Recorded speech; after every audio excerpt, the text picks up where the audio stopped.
जय माता दी दोस्तों, आप सभी का आपके अपने channel unique thought by Monika पे बहुत बहुत स्वागत है।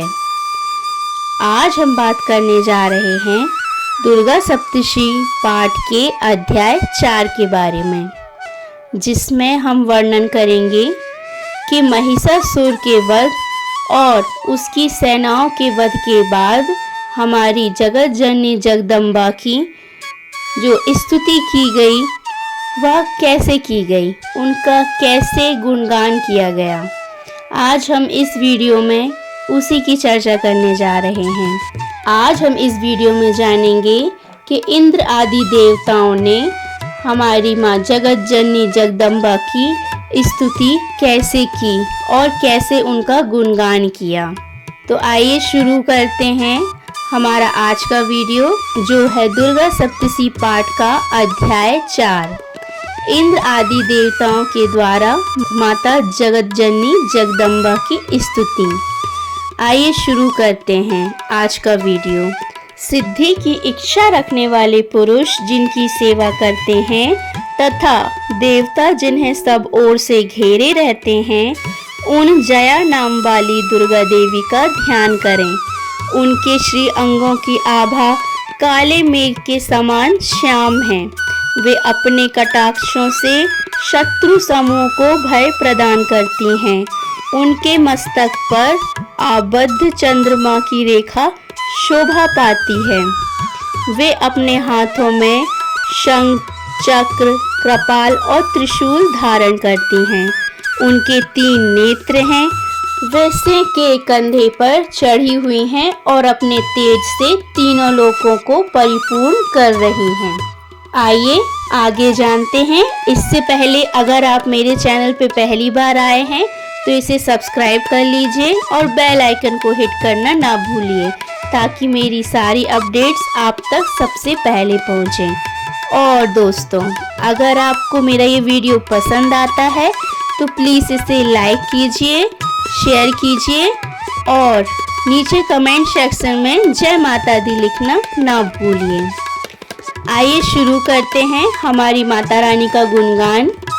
अत्यंत पराक्रमी दुरात्मा महिषासुर तथा उसकी दैत्य सेना के देवी के हाथ से मारे जाने पर इंद्र आदि देवता प्रणाम के लिए गर्दन तथा कंधे झुकाकर उन भगवती दुर्गा का उत्तम वचनों द्वारा स्तवन करने लगे। उस समय उनके सुंदर अंगों में अत्यंत हर्ष के कारण रोमांच हो आया था। देवता बोले, संपूर्ण देवताओं की शक्ति का समुदाय ही जिनका स्वरूप है तथा जिन देवी ने अपनी शक्ति से संपूर्ण जगत को व्याप्त कर रखा है, समस्त देवताओं और महर्षि की पूजनीय उन जगदम्बा को हम भक्ति पूर्वक नमस्कार करते हैं। वे हम लोगों का कल्याण करें।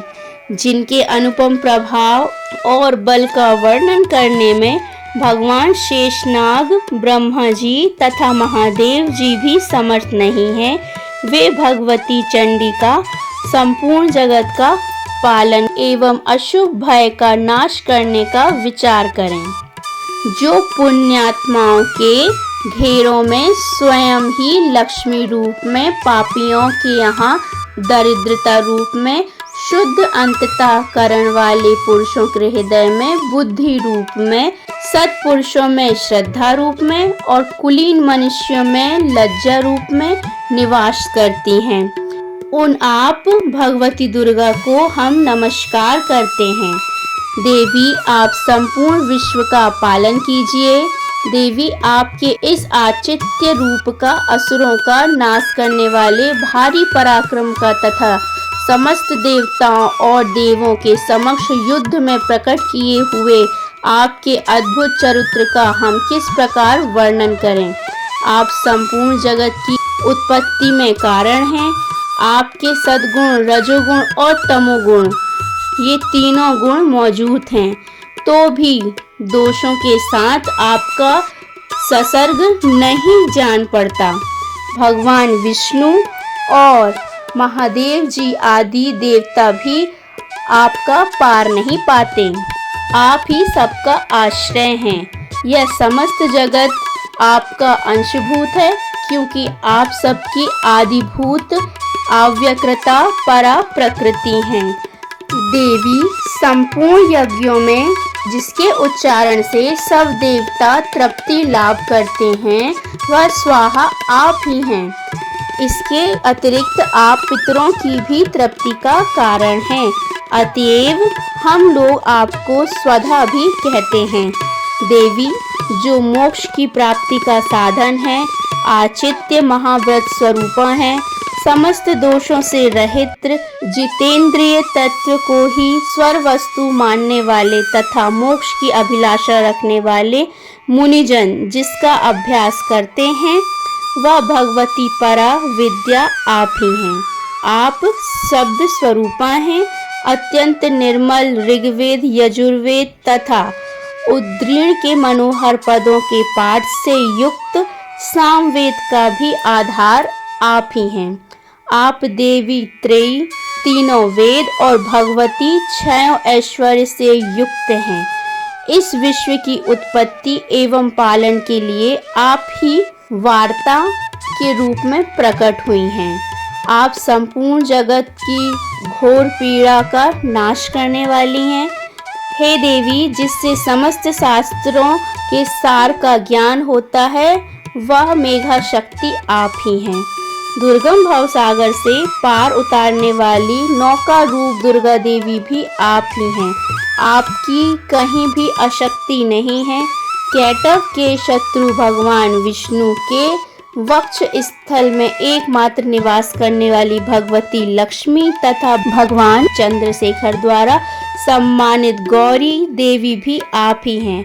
आपका मुख मंद मुस्कान से सुशोभित निर्मल पूर्ण चंद्रमा के बिंब का अनुकरण करने वाला और उत्तम सुवर्ण की मनोहर क्रांति से कमनीय है। तो भी उसे देखकर महिषासुर को क्रोध हुआ और सहसा उसने उस पर प्रहार कर दिया। यह बड़े आश्चर्य की बात है। देवी वही मुख जब क्रोध से युक्त होने पर उदय काल के चंद्रमा की भांति लाल और तनी हुई भौहों के कारण विकराल हो उठा। तब उसे देखकर जो महिषासुर के प्राण तुरंत ही निकल गए, यह उससे भी बढ़कर आश्चर्य की बात है, क्योंकि क्रोध में भरे हुए यमराज को देखकर भला कौन जीवित रह सकता है। देवी आप प्रसन्न हो। परमात्म स्वरूप आपके प्रसन्न होने पर जगत का अभ्युदय होता है और क्रोध में भर जाने पर आप तत्काल ही कितने कुलों का सर्वनाश कर डालती हैं। यह बात अभी अनुभव में आई है, क्योंकि महिषासुर की यह विशाल सेना क्षण भर में आपके कोप से नष्ट हो गई। सदा अभ्युदय प्रदान करने वाली आप जिन पर प्रसन्न रहती हैं, वे ही देश में सम्मानित हैं। उन्हीं को धन और यश की प्राप्ति होती है। उन्हीं का धर्म कभी शिथिल नहीं होता तथा वे ही अपने हष्ट पुष्ट स्त्री पुत्र और भृत्यों के साथ धन्य माने जाते हैं। देवी आप ही की कृपा से पुण्यात्मा पुरुष प्रतिदिन अत्यंत श्रद्धा पूर्वक सदा सब प्रकार के धर्मानुकूल कर्म करता है और उसके प्रभाव से स्वर्ग लोक में जाता है। इसलिए आप तीनों लोकों में निश्चय ही मनोवांछित फल देने वाली हैं। माँ दुर्गे आप स्मरण करने पर सब प्राणियों का भय हर लेती हैं और स्वस्थ पुरुषों द्वारा चिंतन करने पर उन्हें परम कल्याणमयी बुद्धि प्रदान करती हैं। दुख, दरिद्रता और भय हरने वाली देवी, आपके सिवा दूसरी कौन है जिसका चित्त सबका उपकार करने के लिए सदा ही दयाद्र रहता है। देवी इन राक्षसों के मारने से संसार को सुख मिले तथा ये राक्षस चिरकाल तक नरक में रहने के लिए भले ही पाप करते रहे हों, इस समय संग्राम में मृत्यु को प्राप्त होकर स्वर्ग लोक में जाएं। निश्चय ही यही सोचकर आप शत्रुओं का वध करती हैं। आप शत्रुओं पर शस्त्रों का प्रहार क्यों करती हैं? समस्त असुरों को दृष्टिपात मात्र से ही भस्म क्यों नहीं कर देती? इसमें एक रहस्य है। ये शत्रु भी हमारे शस्त्रों से पवित्र होकर उत्तम लोकों में जाएं। इस प्रकार उनके प्रति भी आपका विचार अत्यंत उत्तम रहता है। खड्ग के तेज से, पुंज के भयंकर दीप्ति से तथा आपके त्रिशूल के अग्रभाग से घनीभूत भाव से चौंधियाकर जो असुरों की आंखें फूट नहीं गईं, उसमें कारण यही था कि वे मनोहर रश्मियों से युक्त चंद्रमा समान आनंद प्रदान करने वाले आपके एक सुंदर मुख का दर्शन करते थे। देवी, आपका शील दुराचारियों के बुरे वर्ताव को भी दूर करने वाला है।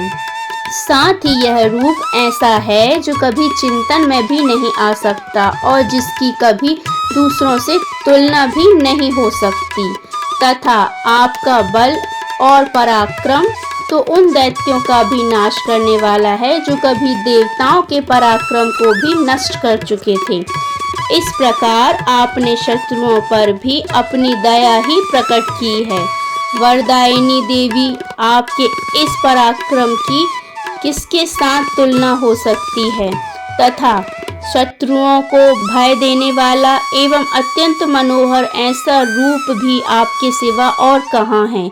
हृदय में कृपा और युद्ध में निष्ठुरता, ये दोनों बातें तीनों लोकों के भीतर केवल आप में ही देखी गई हैं। माता, आपने शत्रुओं का नाश करके इस समस्त त्रिलोकी की रक्षा की है। इन शत्रुओं को भी युद्ध भूमियों में मारकर स्वर्ग लोक में पहुंचाया है तथा उन्मत्त दैत्यों से प्राप्त होने वाले हम लोगों के भय को भी दूर कर दिया है। आपको हमारा नमस्कार है। देवी, आप शूल से हमारी रक्षा करें। अंबिके, आप खड्ग से हमारी रक्षा करें तथा घंटा की ध्वनि और धनुष की टंकार से भी हम लोगों की रक्षा करें। चंडिके, पूर्व, पश्चिम और दक्षिण दिशा में आप हमारी रक्षा करें तथा ईश्वरी, अपने त्रिशूल को घुमाकर आप उत्तर दिशा में भी हमारी रक्षा करें। तीनों लोकों में आपके जो परम सुंदर और अत्यंत भयंकर रूप विचरते हैं, उनके द्वारा भी आप हमारी तथा इस भूलोक की रक्षा करें। अंबिके, आपके कर पल्लवों में शोभा पाने वाले खड्ग, शूल और गदा आदि जो अस्त्र हैं, उन सब के द्वारा आप सब ओर से हम लोगों की रक्षा करें। इस प्रकार जब देवताओं ने जगदम्बा दुर्गा की स्तुति की और नंदनवर के दिव्य पुष्पों और गंध चंदन आदि के द्वारा उनका पूजन किया, फिर सब ने मिलकर जब भक्ति पूर्वक दिव्य धूपों की सुगंध निवेदन की, तब देवी ने प्रसन्न वंदन होकर प्रणाम करते हुए सब देवताओं से कहा। देवी बोली, देवताओं, तुम सब लोग मुझसे जिस वस्तु की अभिलाषा रखते हो उसे मांगो। देवता बोले, भगवती ने हमारी सब इच्छा पूर्ण कर दी, अब कुछ भी बाकी नहीं है, क्योंकि हमारा यह शत्रु महिषासुर मारा गया।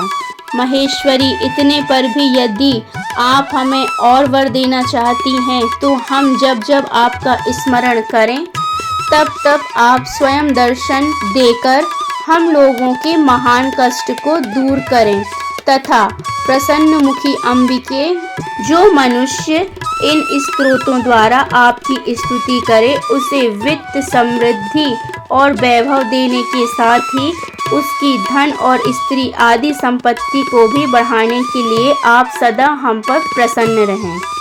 देवताओं ने जब अपने तथा जगत के कल्याण के लिए भगवती देवी को इस प्रकार प्रसन्न किया, तब वे तथास्तु कहकर वहीं अंतर्ध्यान हो गईं। तो ये था हमारा आज का वीडियो, जिसमें हमने जाना कि महिषासुर और उसकी सेनाओं का सर्वनाश करने के बाद इंद्र और आदि देवताओं ने हमारी माँ जगत जननी जगदम्बा की किस प्रकार से स्तुति की। आज का दुर्गा सप्तशी पाठ का अध्याय 4 यही समाप्त होता है।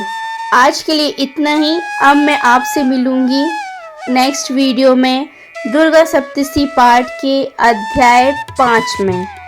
अगर आपको मेरा ये वीडियो पसंद आया है तो इसे प्लीज़ लाइक कीजिए और कमेंट सेक्शन में जय माता दी लिखना ना भूलिए।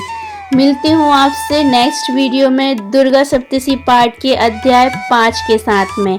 तब तक के लिए खुश रहिए, अपना ख्याल रखिए, माता रानी का गुणगान करते रहिए। जय माता दी।